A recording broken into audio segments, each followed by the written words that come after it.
No visit to India, therefore, would be complete without a pilgrimage to this remarkable young man.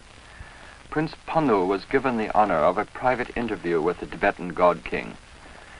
He brought a gift, and they exchanged the traditional scarf, which is a gesture of respect. I like Your Holiness. Prince Panu asked the Dalai Lama to unburden his heart in a statement to the people of the world.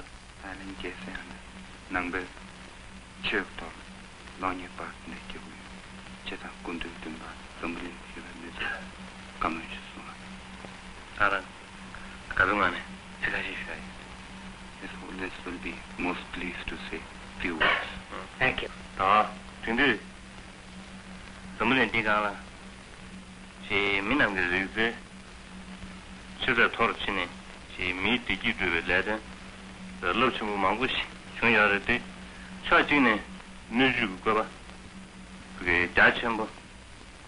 Man's progress in the field of science, His Holiness is saying, has enabled him to exploit nature for his welfare and happiness. Unfortunately, however, the great achievements of science are being used to develop weapons of destruction. Even worse, the strong are showing an urge to dominate and oppress the weak. Mankind, therefore, lives in a constant state of fear and distress.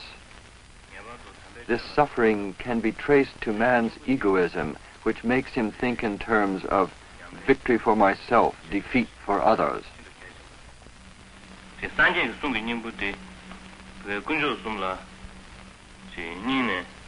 The only remedy for this error is a rededication to religion and a renewed practice of religious truth.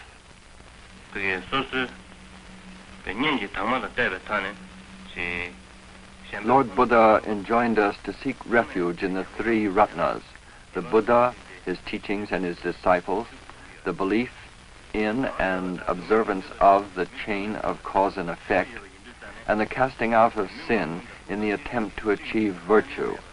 All of us must recognize that all living beings are our kinsmen, and we must work for their benefit. If mankind accepts these ideals, then world peace will inevitably follow. All men, regardless of nationality, crave peace and happiness. No one desires misery and suffering. Man can elevate the human race above the animal kingdom only if he desists from causing injury to the weak, and only if he respects the rights of even the most helpless. Only by perceiving and practicing this truth shall we preserve the great achievements of the human race.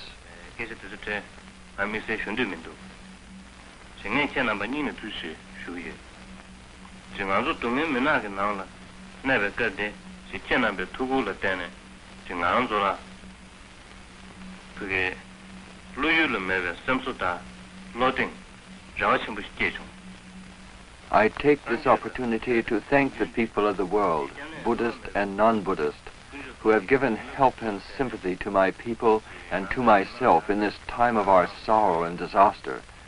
I want to say nothing that might evoke ill feelings, but most of you know what has happened and is happening in Tibet.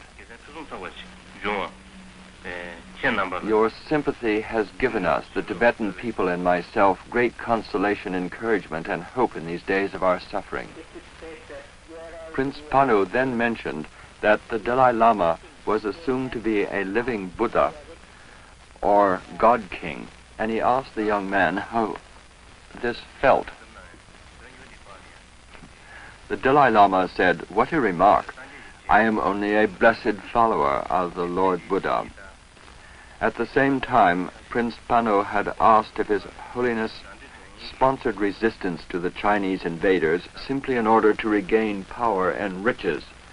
The Dalai Lama replied, "How could that be?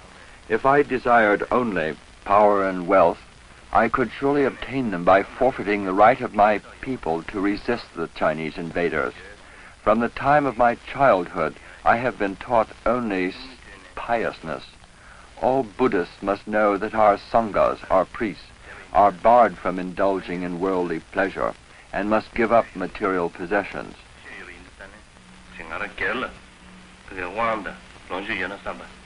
What are power and riches to me?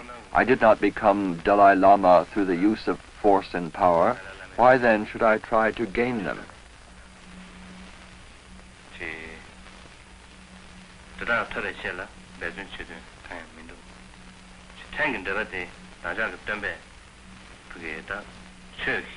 I want and I possess only the teachings of our Lord Buddha. As the leader of the followers of his teachings, the welfare of my people and my country are my responsibility.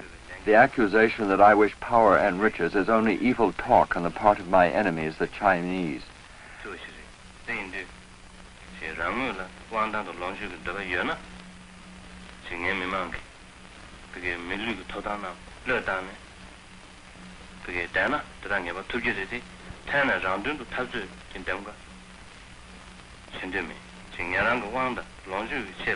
These enemies have become wicked indeed. They have destroyed our homes. They have turned our guns on us. Our people live under great privation and suffering. Prince Panu asked next what His Holiness expected of the future.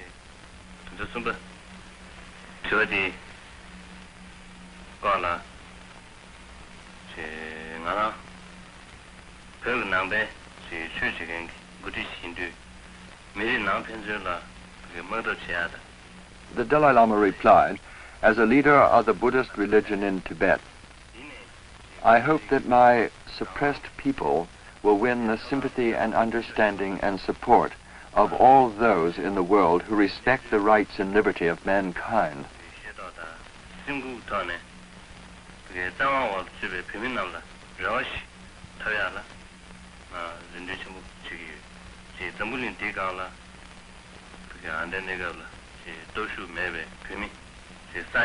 Please consider, he said, that there are only 9 million Tibetans, probably less now. This is only a tiny majority compared to the populations of China, India, or America.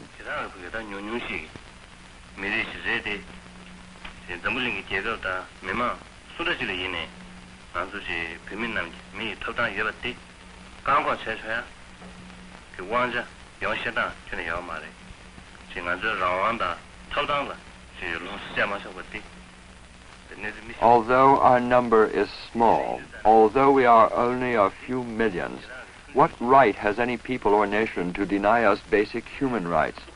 Why cannot we have our liberty, our rights, our simple existence? In the present circumstances, I have only my hope. It is a small hope, but it is indestructible. I hope that we can persist against overpowering might until justice at last prevails. Finally, Prince Panu suggested to His Holiness that people of a small country must have tolerance and patience.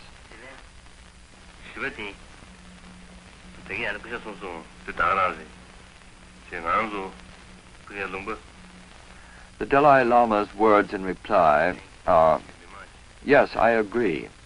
We are the people of a small country.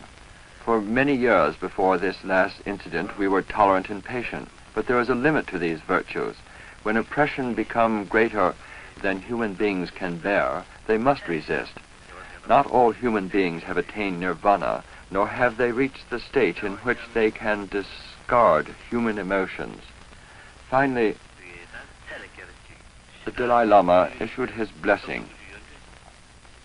I take this opportunity to thank the people of the world, he said, non-Buddhist and Buddhist alike, who have given help and sympathy to my people and to myself in this time of our sorrow and despair. Your sympathy has given us great consolation, encouragement, and hope in these dark days of our suffering.